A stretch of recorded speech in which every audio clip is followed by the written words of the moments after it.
Hello, and welcome to the Libri Labra book club.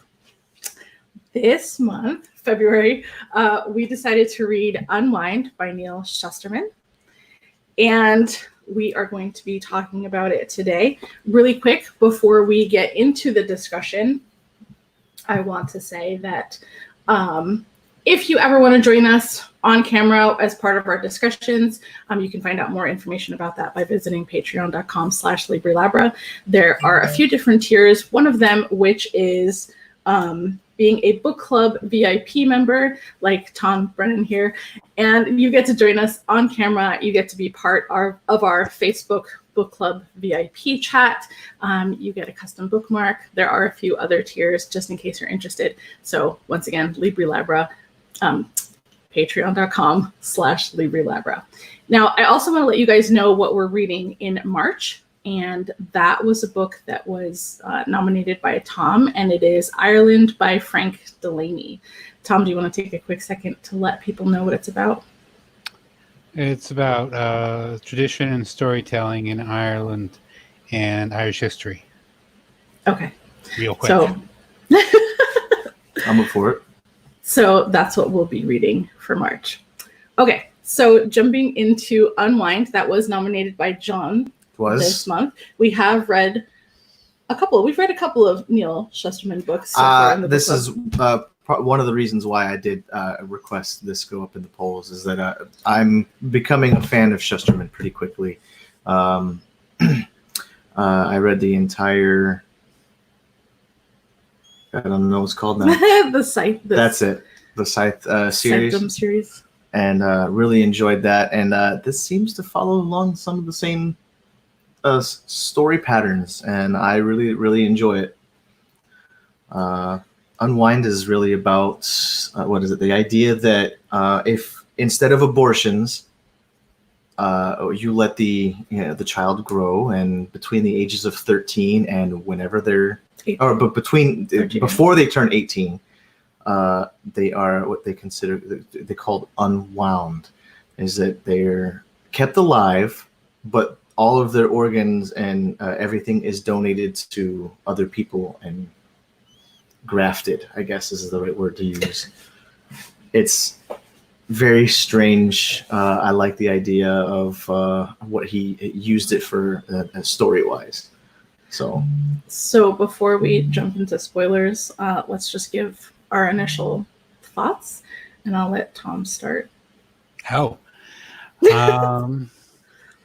When I started the book, as I told you on our Facebook chat, that's like, oh, come on, you're better than this, writing wise. But I eventually got into the story, so I was entertained. Let's put it that way. So, and he did have some interesting points to make, and I'll explain more about why I think that when we get into the discussion. So I heard about Unwind because Neal Shusterman was visiting my son's school, and my son doesn't really like to read. And so the fact that he came home to tell me about an author that was visiting was interesting to me. He's like, yeah, he's coming to visit our school. He wrote this book, and it's about abortion, and what they do is they raise the kids instead, and then they unwind them. And so before 13, or between 13 and 18, they make the kid live on and give their body parts to someone else. And I was like, you're making this up. Like, I really thought he was making it up, and I was like, I don't believe you. You don't care about books. You don't care about reading. He was like, no, I swear it's true. And so I looked it up, and since that, I've been like so interested, especially since this is a YA book. Like, I feel slightly traumatized reading the story. But I have a friend who loves the quartet, and she was encouraging me to read it. So I'm excited that I finally got a chance to read it. But I did text her a few times while I was reading it, and she was like, if you think this one's creepy, wait till you get to the second one. It gets way worse. And I was like, wow. So it was a lot. I don't know if I necessarily understand what exact points he was trying to make, because sometimes it seems like, I don't know if he was like playing both sides, or I just didn't definitively come out with like what he was trying to say in the book, but I enjoyed it. I look forward to reading the rest of the series, and I think we have a lot to like talk about today. So yeah, but it's just really hard not to get in the politics behind it when it comes to abortion. And the Unwind was basically centered around the idea that after another war that was caused by abortion, by those what is pro-life versus pro-choicers. That's basically what it was. Mm-hmm. So after that war, they had come up with this as a way to meet both sides of the equation, but not really. I'm trying to think of when this book was published, because in my mind, I thought it had been published like a really long time ago, 2007, which is not that long ago. 12 years, 13 years isn't long ago. That's my sense of time is warped the older I get. That's a third of our lives. But I thought it was older than that for some reason. So I don't know. I think at this point we could probably jump into spoiler territory. So if you've had even like any desire to pick up Unwind, definitely go do it and then come back and watch this and comment or whatever. Leave a comment. Because I don't want to ruin it for you. There's a lot that happens. There's a lot of unexpected things that happen. I don't know what I was expecting out of this book, but I feel like it was more than I thought it was going to be. It was more complex. I actually expected the same story outline, the framework that, and it did a lot of that the Scythedom did. So I think he really likes dystopian societies and like pretty much showing humanity like what can go wrong if certain things happen that we've been trying to work for. There is, because it looks like it's being read and taught in schools. So there are a lot of discussion questions at the end of the book, some which I think are pretty interesting and can make for really good discussion. Are we ready to hit those now, or did everybody? Well, we all shared our initial thoughts.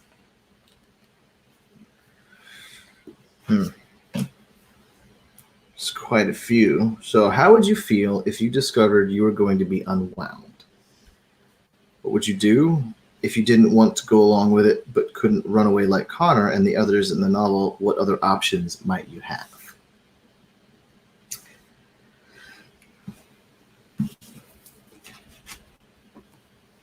I don't think I would be very happy to find out that I was being unwound.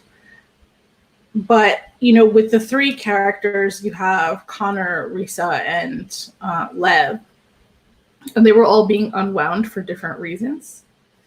I don't know if the reason I was being unwound would make a difference in regards to how I felt about it. I mean, like, when you look at Lev, he had been raised his whole life as like this offering, as this gift of God. He was raised as a tithe. And so to him, he was like ready and prepared to go into that future. And so I don't know if why I was being unwound would make a difference. I don't think I would want to be. Knowing how I have anxiety in general, I'd probably go into a very panicked fight or flight state. And I think I would just try to fight my way through the whole thing. And I guess if I died, I died. But I think I would go down fighting. I mean, I know a lot of people would like to believe that. Right. But I don't know. I probably wouldn't. You wouldn't? You'd just be like, okay.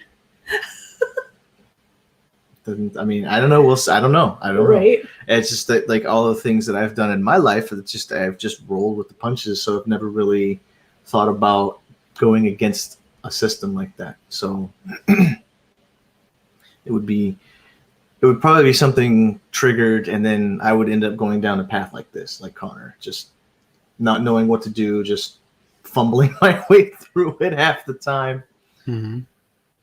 But I mean, if that was the case. It was a Connor- matter of luck most of the time. So Connor still put up much more of a fight than like Lev did. yeah, well, Lev was raised.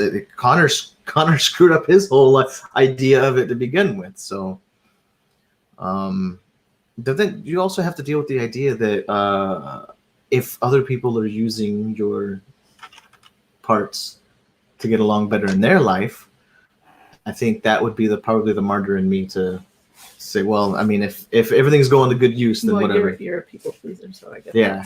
But that's just it. It's not. I mean, yeah, you have the cases where, where Right. okay, this person was in an accident, so you get, but oh no, I don't like the color of your eyes. Change them. Right. Yeah. Right. A lot of it was just favors Cosmetic. for people, or right. It's just a chop shop, like they put it, like a car. Like, a car goes in, it comes out as parts, it goes out all over the place. Mm-hmm. What would you say, Tom? About How you'd feel about having to be unwound. and well, how you would. that's kind of like after the people the football team wins the Super Bowl. Well, how did you feel about that? What would you expect? But no, I think it'd be the case where I would try to, if I couldn't run or couldn't evade that fate, I would probably try to choose and take my life in such a way that they couldn't use the parts. Okay. And anarchists Yeah. screw the system. You don't. If I can't have my parts, you can't have them. Exactly. Which has a certain logic to it. At least you have Right. I have again, control. choice. Yes, the choice over your body. Right. Well, you using the winning the Super Bowl as a thing. I said maybe a part of you would go to Disney World. Oh God. Which part though? That's the thing. But yeah, it's just, I don't know, the ethics of the selection process, and who, like I said, who they choose to unwind, that's sketchy at best. Right. No, agreed. Well, of course, any system that humans have ever put together has ended up sketchy. Right. What about the idea of living on after you're unwound, like living on in others versus just non-existing? And because we have the story of Cyrus, so the idea that he got a piece of someone's brain who ended up controlling him, or influencing his thoughts and behavior through his life. Is that part of, like, how fair is that? How is that okay? Like, as a donor receiver, I wouldn't want to deal with something like that. No, I wouldn't either. That's a good way to go insane.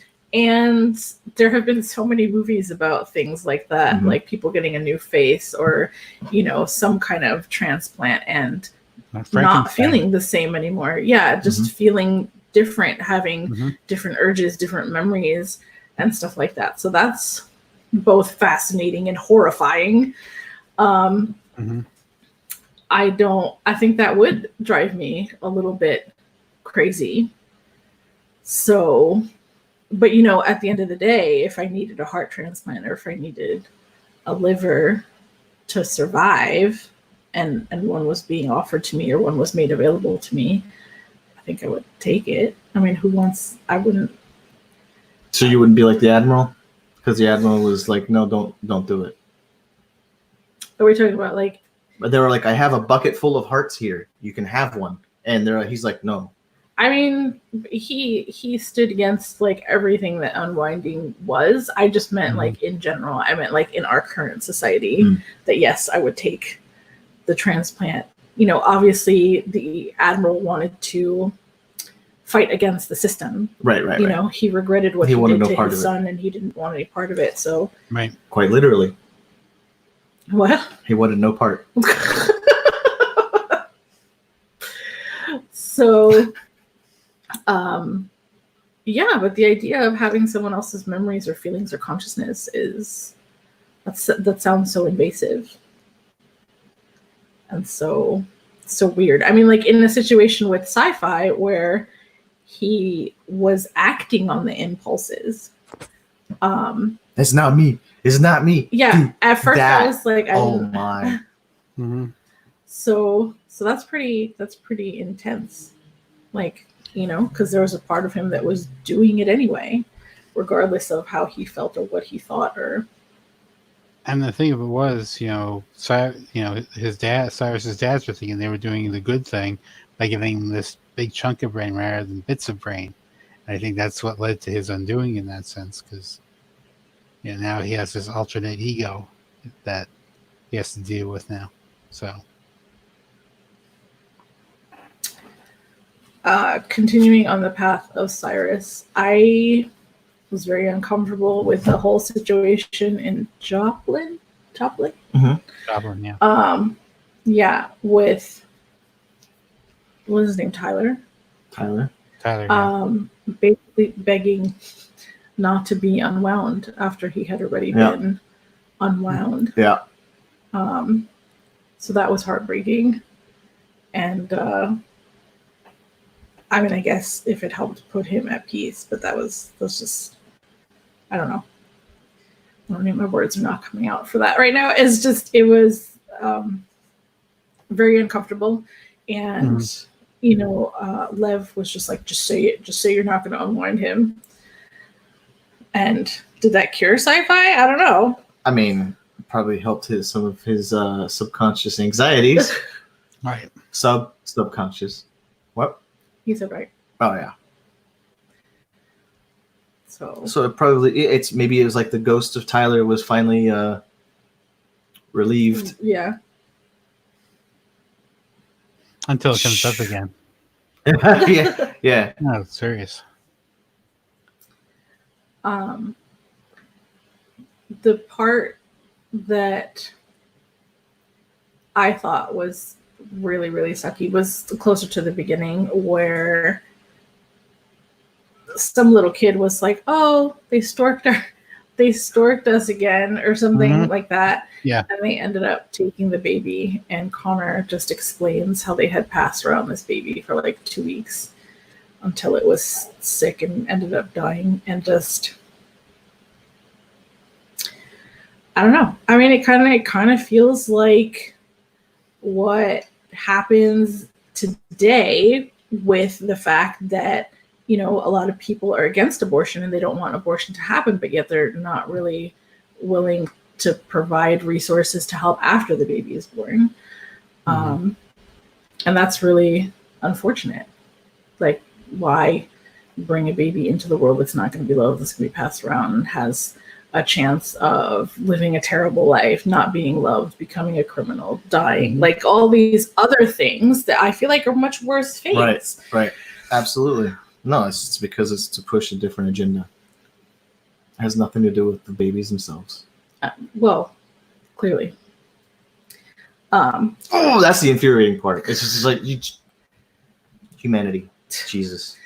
But let's talk for a second about, in order for these systems that are put in place to function, you have to have all these people that abide by it, right? Like, I think when Roland was talking to the nurse, or maybe it wasn't Roland, maybe it was like Risa, when she first got brought in, some lady was like asking her, well, what do you do? Like, what are you good at? Or what do you want to do working here? Or kind of just the callousness and the coldness, and then also of the nurse who was talking to Roland, just that you have these people willing to play by this system with no questions asked, and then not necessarily that they're enjoying the process, but that it's so easy.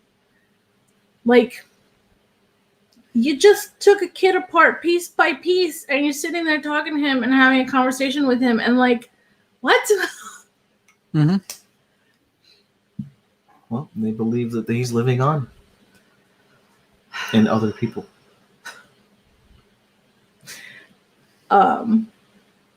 That whole thing messed me up. I can't believe like there was just a whole section dedicated to the dismantling of. Oh, you actually have to go through what Roland is. Yeah. Yeah. When that was happening, I was like, "Oh my God, Neal, you are a torturous person." But you kind of have to have that experience in order to understand more about the process. And I know, like, he picked one of the more unlikable characters, right? So that there was kind of a like, no, even with him being unlikable, I was not okay with what happened to him. Mm-hmm. As soon as the lady was like, "Oh, you were because we found that ID, you're eligible for emergency." I was like, "Oh no!" We both had the same realization at the same time that he's gonna get this guy's parts. Yeah, crazy. Oh my God. So it's like that, Neal. Like there's certain things I was like, I knew that was gonna happen, but that was probably just from reading the Scythe stuff. Right. What I was trying to get at with the Unwind part about them living on is that would you rather actually be killed, or would you rather live on in other people not knowing what was going to happen to you, or living like Tyler, actually manipulating and consciously changing the decisions of the current recipient of his parts? I mean, some people believe that like nothing happens after death. Right. I think our consciousness returns back to the source, whatever that means. Just not necessarily a matrix, but like universal consciousness type. Yes. Yeah. Okay. And there's just, at that point, you can't separate yourself from anything else. It's just, you just are. Right. But would you rather return to that or live on in somebody else? No, I think I would rather return to the source. Agreed. So Tom's option seems to be best. Such as it is. I mean, take everything before they do. What? Yeah. But I think, with consciousness, that really involves, I mean, the other parts, they aren't as high profile or as much of a priority target as the brain, in the sense that that's where consciousness resides. Like, we saw in Tyler. Tyler in a sense lives on, but is he Tyler? Right. I always these questions. There's possible spoilers for Swamp Thing, in the sense that when I can't remember the guy's name. He eventually goes into the swamp and he passes away, and then he becomes Swamp Thing. And it was always thinking, well, is that I can't remember the guy's name, or is it plants who think that they are that person? Okay. Some like a grave mind type thing? Like a what? A grave mind? Like because the plants took over the body, like it took it like, and that was the consciousness that they had, so they think they're the person, but they really aren't. Huh. It's like that's like the opposite of a grave mind. A grave mind would be like taking a consciousness of something and adding it to yourself. No. Huh. This is, it's the other way around. Yeah, the other way around. Yeah, the planets take over the body, and they are somehow bond with the consciousness that's already there, and they become. Oh, I can't remember the guy's name now. It's bothering me. I used to know it too, but it's been a long time since I've looked at anything. I always thought, like, what's the difference? And then having seen the show, oh, now it all makes sense. The hell's his name? But that's what is like the disembodied, was it the frontal lobe? I think it was from Tyler. Yeah. Is that really Tyler, or is that just a part of the brain thinking that is Tyler, but it really isn't, because it's not the whole what makes That's Tyler. crazy. You know what I mean? That's crazy. But yeah, that seems about right. So.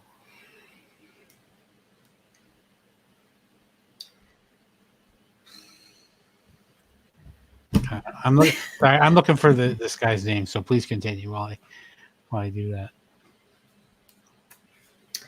Alec Holland. That. Sorry, go ahead. Is that and his name in this one thing? In the series, yeah. Alec Holland, yeah. So very good, very good. Huh. Odd discussion question says, when do you think the story takes place? The book never reveals the year. How many years in the future might it actually be? Because there are quite a few clues as to like how much time has passed, but it's never specified.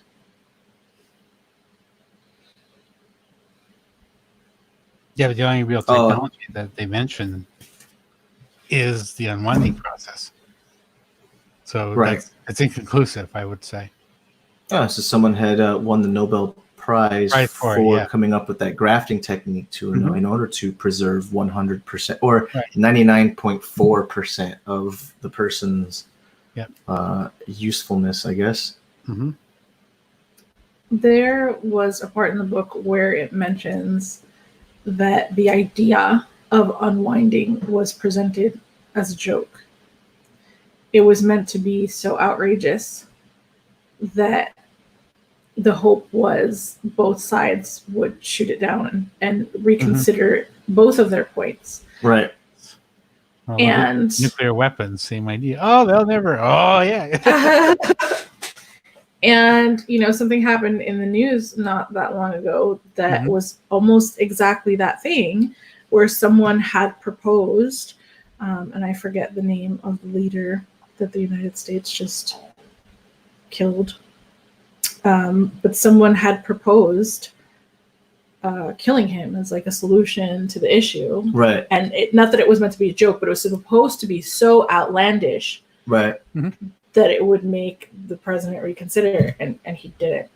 And it's like, I don't know, maybe we shouldn't make fucking outlandish suggestions like that. But was this with regard to Iran with the bombing? yes. Okay. All right. And so anyway, the reason I bring this up is because to me, I can very easily kind of connect those things, which I feel like something like this to me could happen in the very near future. Oh yeah. Like with we're now 3D printing organs. Within the next 20 years. So that's where I think this takes place. 20 years from now? 2040, 2050 area? Yeah. It's about when the Scythum became a thing too. I feel like, because up until now, I don't think, have we at any point considered a second civil war? I don't think so, but there's been a lot of fear of it happening. No, right now. Yeah. Yeah. But like in the past, that wasn't something that I heard coming up. So, just the idea of a second civil war. Don't joke about that. I'm not joking. I'm just saying. What the hell? I'm saying it's easy to think of this happening not in the near future. Can you imagine what turns the media would have had to take in to push that kind of agenda for the rest of the world too? Like, none of this is surprising. Neal is scaring me with all his dystopian things. They just seem like they're right on the horizon. Well, I'm sure he didn't think that. Go ahead. Go ahead. Sorry, Tom. No, I just want to say there's a quote I think that pertains here from the book. You see, the conflict always begins with an issue, a difference of opinion, an argument. But by the time it turns into a war, the issue doesn't matter anymore because now it's about one thing and one thing only: how much each side hates the other. Yes.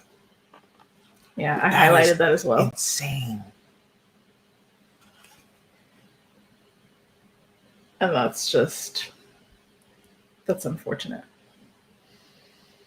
And he also says in the book that the Bill of Life was supposed to make life sacred again, but all it did was cheapen it. Yep. I just, I can't imagine, whether it's your child being a tithe or, just being unwound for poor behavior or not being talented enough, like whatever the case is. I don't know how anyone could possibly raise a child for 13 years and then sign that paper. Mm-hmm. Like, I just can't process that. Well, in that case, then it might have actually had to been a few generations later in order for that idea to be diluted. Like, well, my parents did it. My parents did it. Why not I do it? That's not that big a deal. Mm-hmm.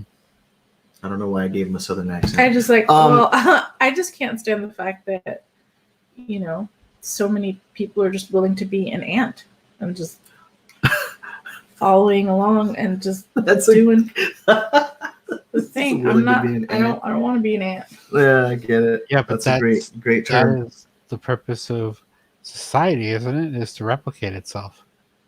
So it will infuse you with its values and use religion as a crutch to do so.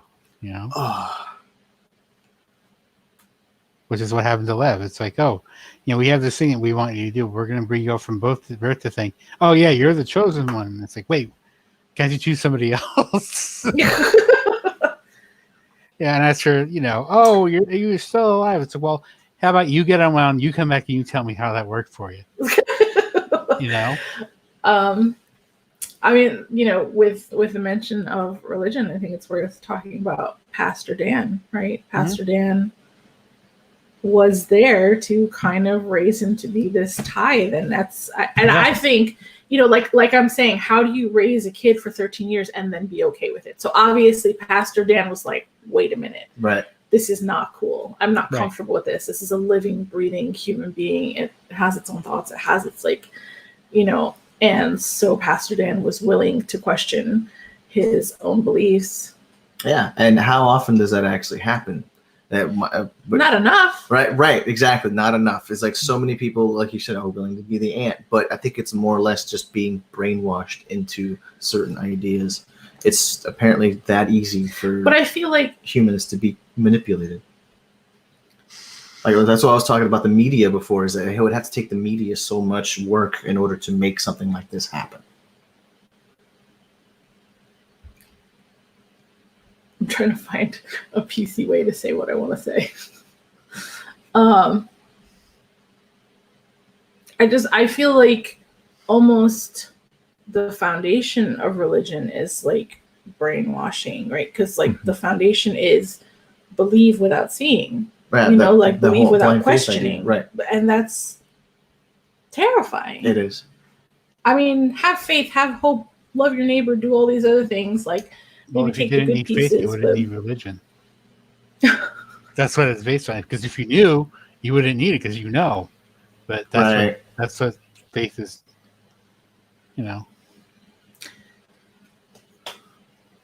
I mean, I'm sure religion has helped people through some challenging times. It absolutely has. I think there are benefits to it, but I think the cons of it are very frightening to me. Well, it's just the use of it to do remain or hold some sort of power to control people.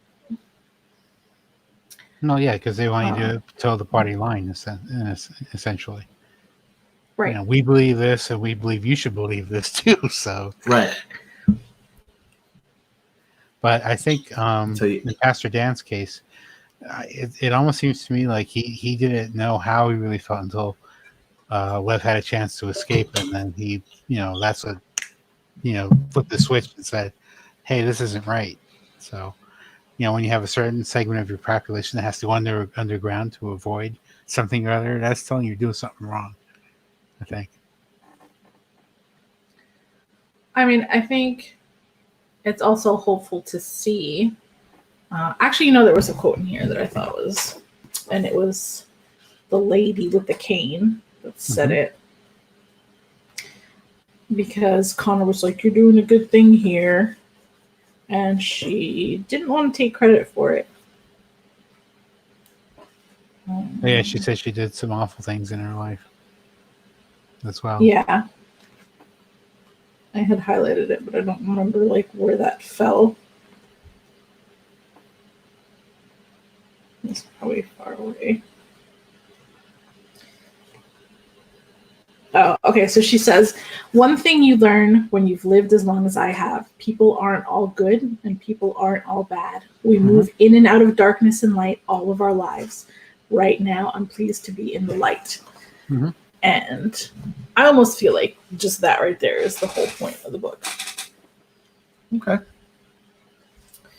But then go, sorry.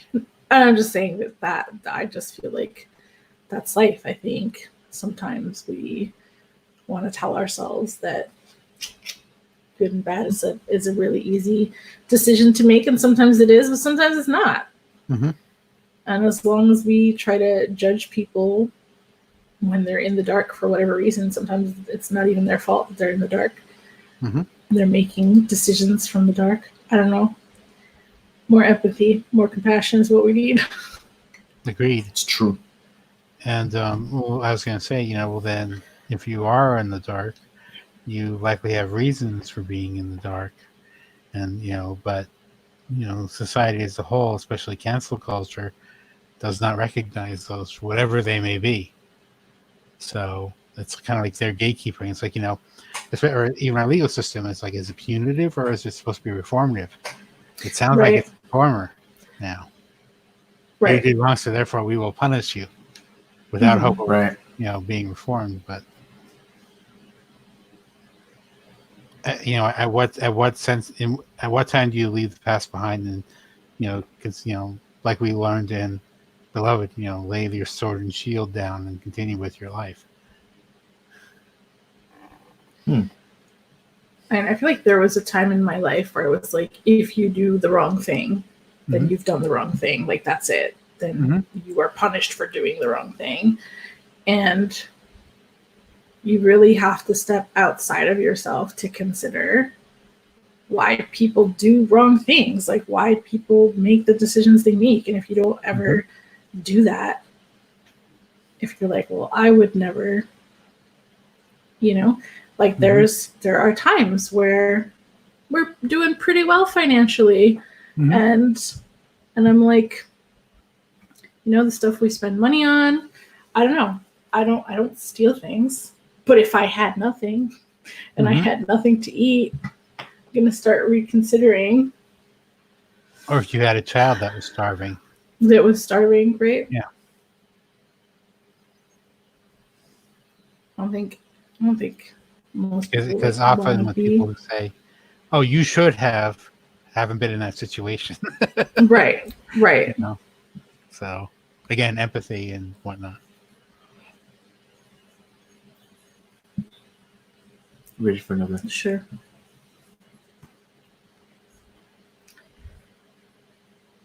They make some comparisons in there. They ask students to research, the Holocaust and stuff, I guess, because of how people blindly followed and did things they knew that were wrong. Well, when they started with the band, at the camp, it's like, this is a concentration camp, because that's exactly what the Germans would do. In fact, it was Olivier Messiaen wrote a quartet for the end of the time, which was for the concentration camp band to play. Oh my God. I didn't know that was a thing. Yeah. Well, I wanted to touch on the... What? I'm sorry? No, I was just going to say, I think it was in Schindler's List and a few other ones where if you have a particular talent, then, oh, yes, we can use you, and therefore you won't get sent to the gas chambers or whatever. But not everybody was so lucky, obviously. So anyway, go ahead. There's two things I'd like to ask about here, but one of them kind of leans over the other. So the euphemism, I say, it gives us, I guess, a brief description. A euphemism is a mild word or phrase that's used to refer to something unpleasant or embarrassing. So they're using a euphemism in order to, so it's not as harsh. The idea of living in a divided state being a euphemism for officials in the novel used in place of being unwound. So the idea that living in a divided state, meaning you've been separated and spread across all these other things, and then harvest camps is used in place of an unwinding facility. Right. So But death can you camps think are of what they are. yeah, basically. Can you think of any commonly used euphemisms that we have either in real life or the ones that you've caught in the book as well? Now that that's a thought, I'm gonna have to go back and take a peep and see what they use in certain places. But I want to know if you guys caught any of those. I don't know think there are about some of the big ones right there. Yeah. Mm. I don't know if I can remember any others in the book specifically, but you know, when we talk about a death, we usually say so and so passed on. Right. Um, And the title is a euphemism to begin with, so it's like, It's true. so. and our pets go over the rainbow bridge. I've never heard that. What? Oh, really? I've never heard that. Really? Go over the rainbow bridge? For pets? Yeah. Why not for everybody? I don't know. I don't know. That's what you tell The pets 7-year-olds get a when their specific pet rainbow dies? bridge. Oh my god. Oh, that's awful. Later on in life. Okay, so the bully Roland makes life hard for Connor and Risa from the time they meet him. What do you think of his ultimate payback? And did you think it was fair? Was it satisfying? Or did it make you squirm? Okay, that's a great question. Or both? And why? Okay, so no, I didn't think it was fair, right? Like I the amount of empathy I have for people is a lot. And there are times like I feel empathy even for people that make really shitty decisions or that lean heavier in the darkness than in the light. I don't feel happy about seeing anyone in pain, whether they deserved it or not. That's not the question. He felt fear. He was scared. I mean, not that that's the only reason. Like, I just don't think pain is the he had dysfunctions for reasons. He had an abusive dad. So ever since like he was a little kid, he was just fighting and trying to be a leader of his family and like help the situation. And unless I missed it, I didn't feel like he did anything. He was kind of a bully, but I didn't feel like he was a terrible person. right. I mean, in the end, he really couldn't kill Connor like he wanted to. So I was very uncomfortable by that whole chapter.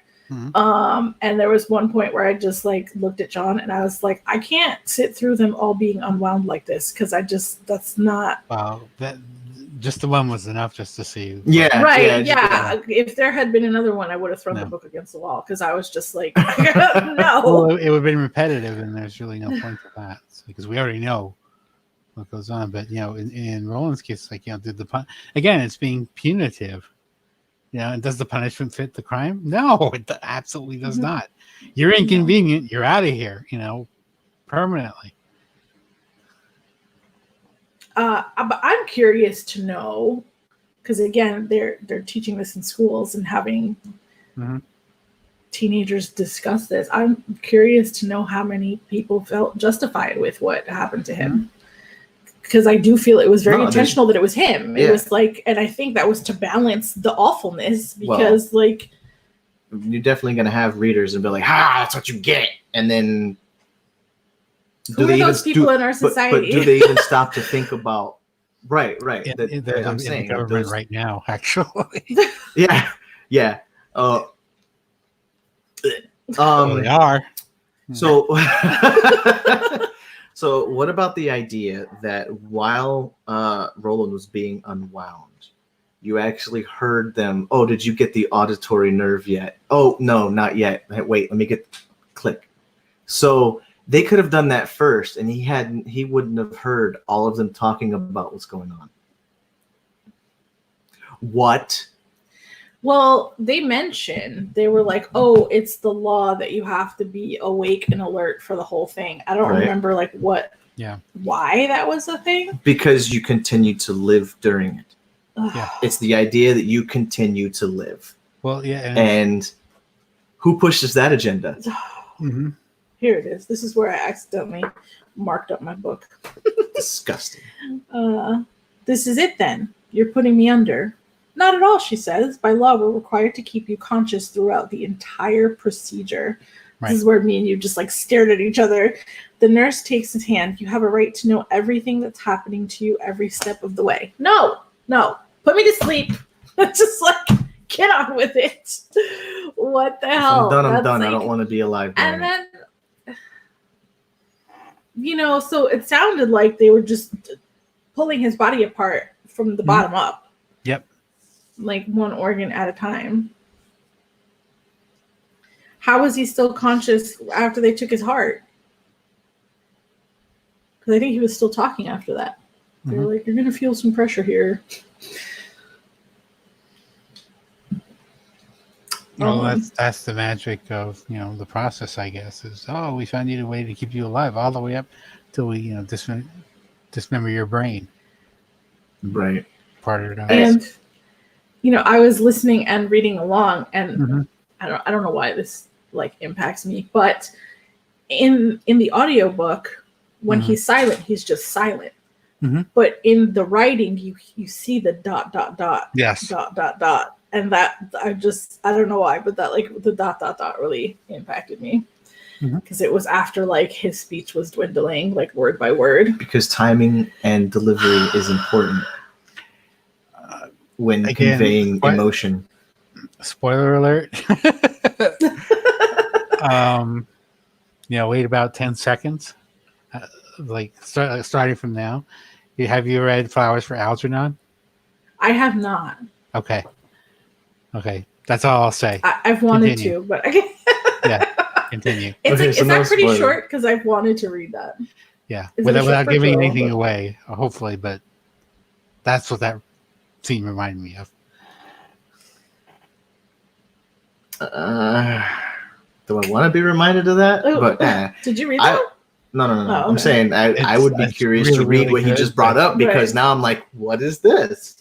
Yes, but I read it, got it way back, and what Desirai said about using punctuations was very effective that way. That's all I'll say. I've read other books that have mentioned Flowers for Algernon, so I feel like I have a general idea of what the book is about, but I haven't read it. Yeah, but until you read it, it's not the same. Even if you like see the movie, it's not the same. Right, it's not the same. Never. Yeah, I know nothing. So anyway, go ahead. One more question. I'm still trying to. I still feel bad for Roland. He deserved better.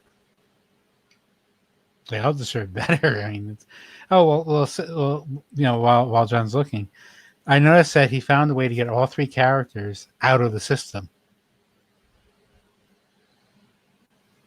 Like they won't be unwound anymore. Right. I don't remember the deal with Lev. Also, I don't think I fully understood this situation with Clappers either. Oh, because they replace their blood with a synthetic explosive, and when they clap, that's what causes detonates the explosion. Okay, so that's an intentional thing that they do. Right. Yes. Okay. All right. Yeah. So that was one of the. Yeah. Imagine that you were approached to join the Clappers, the novel's futuristic terrorists. How would you respond, and what would you tell them? How would you respond? What would you tell them? I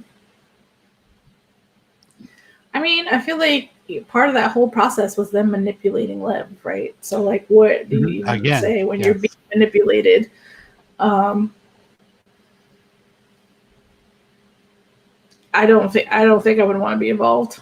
I think I'd be like, meh. But that's all you guys. As an Unwind, when you're asked, when you're in the middle of running away or fleeing or fighting the idea of that happening, and the Clappers come up and says, "Hey, you can actually do something with your life instead of they're offering the wrong message, but they're offering those scheduled to be unwound that are running away, AWOLs. That's what they call them. They're giving AWOLs an opportunity to do something else with themselves. So, if you can take matters into your own hands, like that Tom was saying, maybe he would do if being scheduled for unwinding, clappers give you another option. Yeah. I just, you know, when you hear these stories in the news of like terrorists or people, mass shooters or whatever, I don't understand how people don't think they're going to regret that. I mean, I'm sure there's cases where some people don't think they have to be like really devoid of humanity or love or something. But from the news, it seems like most people do have regrets because that's why they end up killing themselves amidst the whole thing. So, or they go in with that plan knowing they're not going to be able to live with what they've just done, and that's basically like, what clapper is. Cowardly. Well, yeah, but I just, or a suicide bomber. You know, if only they could have just thought about it. They have, and like. That's their option. That's what they think is what they're doing is best for themselves or other people. A reactionary statement, basically. Well, I mean, it's just basically like this system sucks, so we're just going to blow it up. And kill innocent They people. believe that this is the way they're helping. Well, back to the original question was, you know, what would I say? I would say I don't want to. That's I'm not sorry. Spontaneously combusting does not sound like something I would ever want to do. Right. What? I said right. Yeah. But it is a way to go. I mean, they couldn't use the parts that way, but you know, why take people with you? I mean, some people say, "Oh, that's logical to do," but I can't map to that. So, well, I really do believe it has to do with the sliding scale of how much humanity you have and how much you care about everybody else. Empathy, not humanity. I thought the like urban legend of Humphrey Humpty Dumpty? Dumpty. Yeah, Humphrey Dumpty. Humphrey Dumphrey. Was interesting that so many people, you know, obviously the tale gets warped as it's told and retold and spread. But with all legends, go ahead. She brought up when it first said Humphrey Dumpty. I'm like, you mean like the egg, like Humpty Dumpty? Yeah. And it actually ended up being like that. Yeah. And I was like, no. You said like the egg. But as we saw, legends have a kernel of truth to them, which we saw at the end of the novel with Harlan, where the memory of the stories of Harlan. I thought that part of the book was nice. That they, creepy, not nice. Well, I mean, it was the idea that because again, traditional burial methods is you either you burn them or bury them in one piece. So I think they just wanted to recollect his parts so they could put him in his grave. Wait, what? Did I miss something? They weren't trying to put him back together to bring him back to life. I know. I thought they just threw a party to like be around him again. Is that what it was? Yes, that's what I thought. What? I totally missed something. I thought they were actually collecting all the parts like after people had passed again. But no, it was a party for the people that were him. Yes. That had pieces of him. That's like, interesting. Oh my God. I completely missed something. So Harlan lives onto the stories that the people tell. And I got this when I did that. Oh yeah, and that's the power of storytelling. That's right. And then you have the one person that had his vocal cords that was like Dad. Yeah. Oh my God.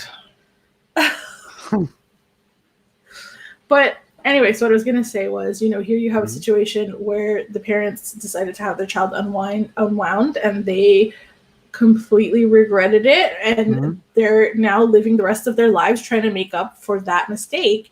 And so to me, it was just hopeful in a few different ways because, the Admiral had to say no to any unwound parts. Like, to see their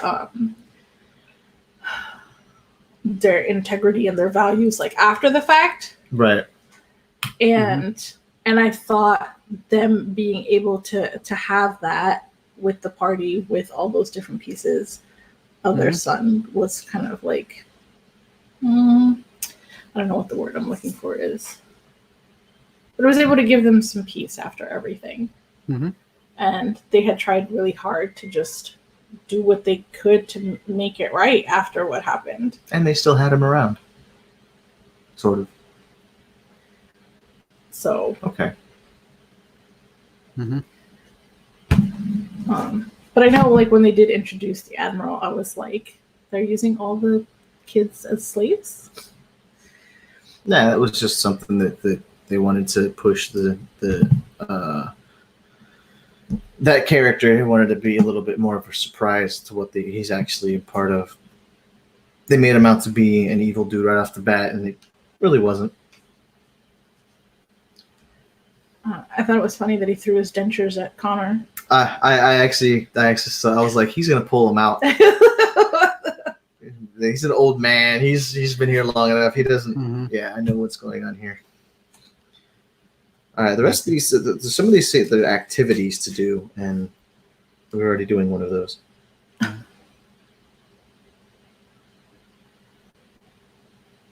But with I wish I could like.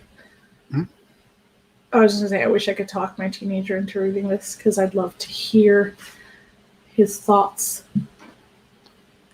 We have lots of discussions. He loves to talk. Yeah. Well, there you go. And he's a big debater, and he would like to. Yeah, I mean, reading is a whole different thing. And once again, well, yeah, it is kind of political because I guess by its nature is that there are people who don't have a horse in the race, but we're going to tell other people what they need to do.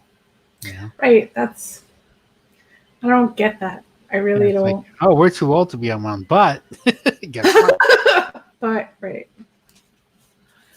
All right. Last question from the book.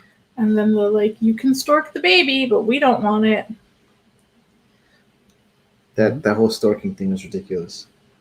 So, if every part of you is still alive, but inside someone else, are you alive or are you dead? They also wonder if consciousness can exist even if it's spread out, and if the soul remains intact. What do you think? Remember when they were talking about it?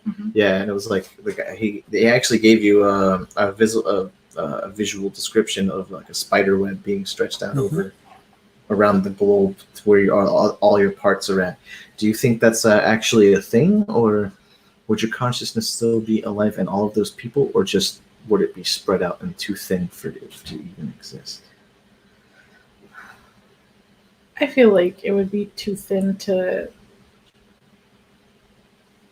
do anything, to process anything, to exist in any real capacity. So I guess the ultimate question would be if your consciousness would still be in the sum of your parts, or if it actually moves on into the universal consciousness, right. The source, as you put it earlier. I just like that you used the source because of the Matrix. Well, I didn't use it because of the Matrix. I know. I'm just saying I like that you used it because that's where I got it from.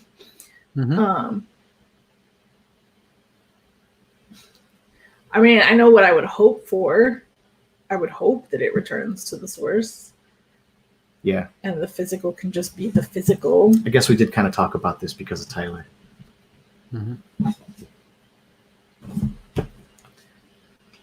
I agree.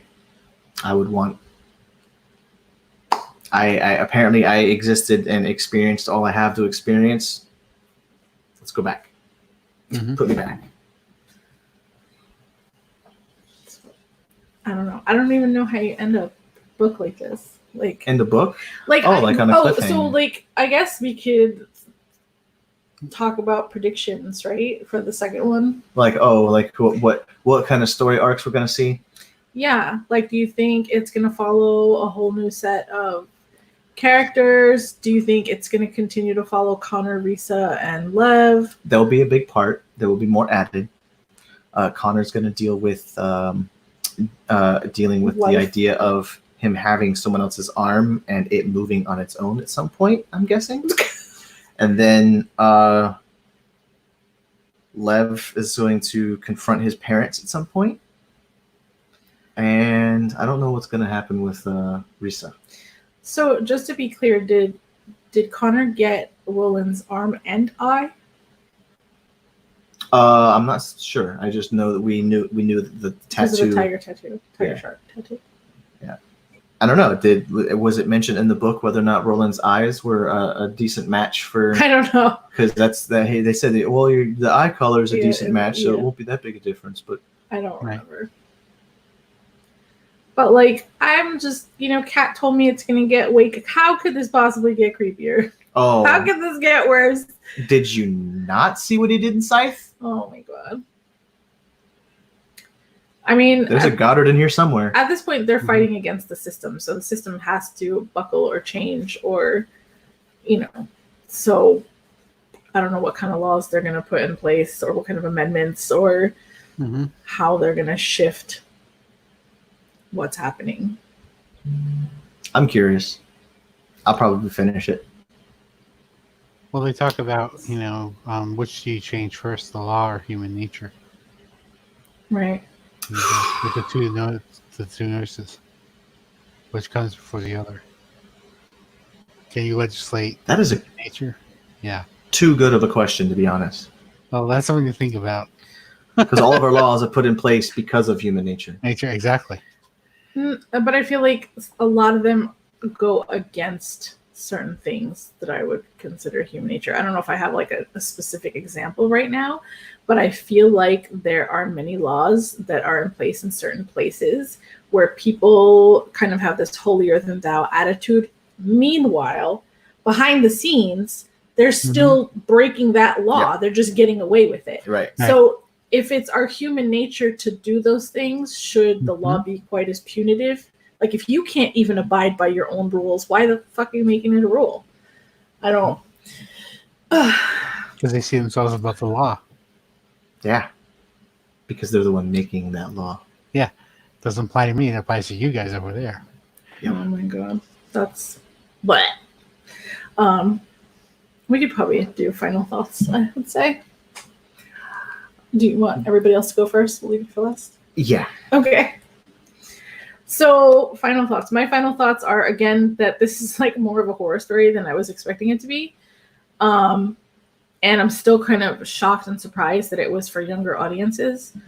I feel like there's a lot to unpack in this book in regards to message and what happens. I thought I would have had a hard time with the three characters. It's told in third person, though, so I guess maybe that's why I didn't have such a hard time with the shifting of the characters. But I enjoyed it. I think I would give it 5 stars. I think. Because I definitely, if I didn't have other stuff that I have to read, I think I would jump right into the next book. Because I want to know. I want to know what happens. I want to know what it's about. I want to know how it could possibly get any creepier. So for me, I felt like this was a 5-star read. And Neal Shusterman has become a new favorite author. I love his world building. I thought that, I love that he comes up with these little names for things, just the clappers and storking, and I think he does a really good job of creating this new dystopian environment with all the terms and things that he makes up with its own pop culture. Sure, yeah. It helps you feel like you're in that world. The same thing. I forget what they were called. What were the splatters? Were they called splatters in Scythe? Yeah. Yeah, the ones who jumped. Yeah. So, it shows that he's thinking about lots of aspects of it. And so I would definitely read the second book and probably the rest of the series. So that's where I'm at now. Tom, what are your final thoughts? My rating is a 3.5, but I rounded up to 4. I think what got me interested now, I know you said about it being narrated by 3 characters, but then in the second part, he has that chapter titled Mom. And it's like, oh, okay, now we're getting somewhere. This is interesting now. This one where, the mother was going to put the baby in the dumpster, but that's, oh, no, we don't do that anymore. We just put it on the, on Doorstep. on the porch, yeah. And then it's a game of catch me if you can, it does have issues to point out, most especially pro-life and pro-choice, and where do you fall on that line, and is this a valid compromise, or is it just a crappy deal for everybody all around? Yeah, pretty much. So, and like I said, I noticed that he found a way to get all 3 main characters out of the system so they won't be unwound. It's like with Lev, he was a clapper, so we can't use you. Reeza's disabled, which I thought, oh, that's interesting. She's perfectly able, everything else, but we're not going to unwind you because you don't have use of your legs or something like that, which I thought was interesting. Right. Yeah. And of course, with Connor, he has a whole new identity. Oh, surprise! Now you're going to run the graveyard. So, all 3 characters get out of the system, which is what they were, but maybe not in the same condition as they went in. So it did show some growth in the characters. So, yeah, I would give it a 4. Oh, one other thing. He did end the novel without a super cliffhanger. So if you just wanted to read this, it would be a perfectly fun story in and of itself. So, right. So he actually did that with Scythe as well. Yeah. The first book you can stop there and you'd be good, but if you kept reading, it got worse. It got better too, but it got worse. Right. I would have to go with the 4 stars as well. I would give it a 5. As being one of his earlier books. He is writing better than this now, but I have been reading some of his other stuff beforehand. I can see where it's like, it's like a step down a little bit, but no. Right.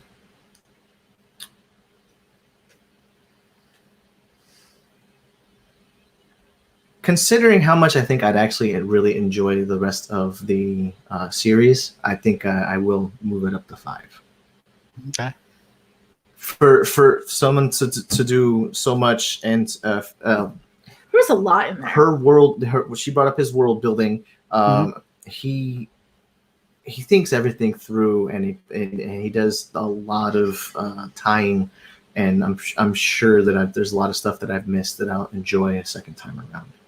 So, I look forward to the rest of the series.